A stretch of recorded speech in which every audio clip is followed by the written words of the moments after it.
Did you ever start a new hobby and for 2 weeks it's your whole world? Like you convince yourself you're about to go pro and you're knee deep in researching every single detail. And then out of nowhere, bam! It's like someone flipped the switch and you couldn't care less. Yeah, welcome to my ADHD brain. It was fun while it lasted.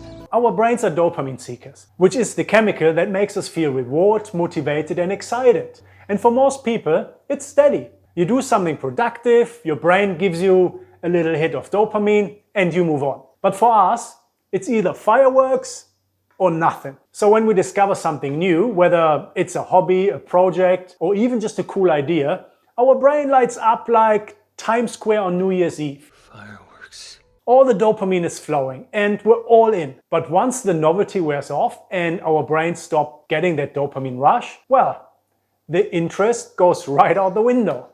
We had a good run.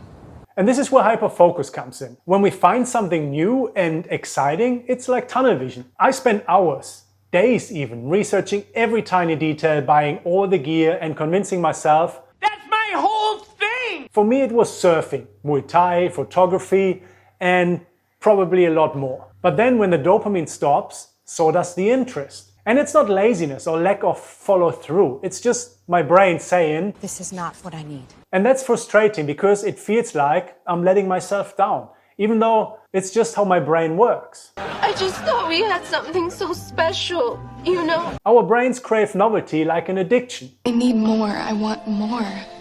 The newness of something fuels us. But as soon as it becomes routine or repetitive, the shine wears off. That's why I will go from obsessive learning every detail about photography to forgetting it even exists. Photography?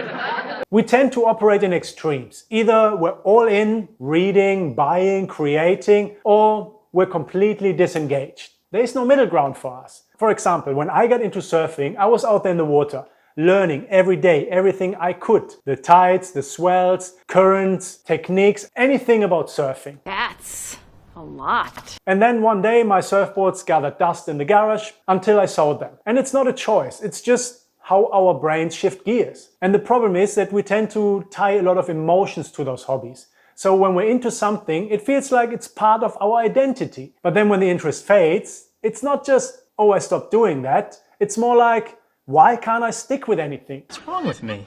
And that can spiral into shame, which, as we know, doesn't help. Here is how I learned to work with my brain. I started to embrace the cycle and stop fighting it. Hobbies don't have to be forever. Just because I dropped something doesn't mean it wasn't worthwhile. The 4-week photography phase, well, it brought me joy, taught me something, and gave me some great photos. Who cares if it didn't last? But one thing I learned the hard way is not to invest too heavily up front. So instead of buying every piece of equipment for a new hobby, I just start small. And that way, if my interest fades, I'm not stuck with a garage full of abandoned dreams. Well, except for that surfboard thing, but let's not talk about that. And you know, sometimes I can bring the interest back by shaking things up, but it doesn't always work. Here, that's not gonna work. For example, if I get bored with workouts, I'll try a new style, like swapping kettlebells for animal flow, or just trying a new program. ADHD brains thrive on variety, so adding new twists can make the old feel new again. Hobbies are more than just pastimes for us, because they're windows in how our brains work. They show us the heights of hyperfocus and the lows of losing interest.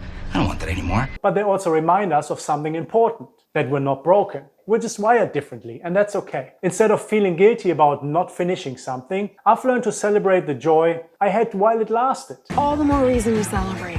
Whether it's 2 weeks or 2 years, the value isn't how long it lasted, it's in what it gave me during the time. So why am I sharing this? Look, if you ever felt like your brain is a mess of half-finished projects and abandoned hobbies, you're not alone. This is just how ADHD brains work. It's not failure, it's a feature.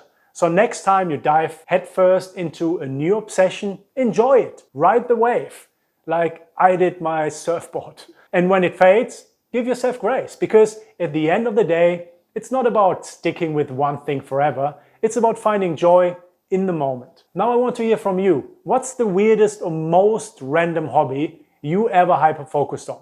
Let me know in the comments. And I'll see you in the next video.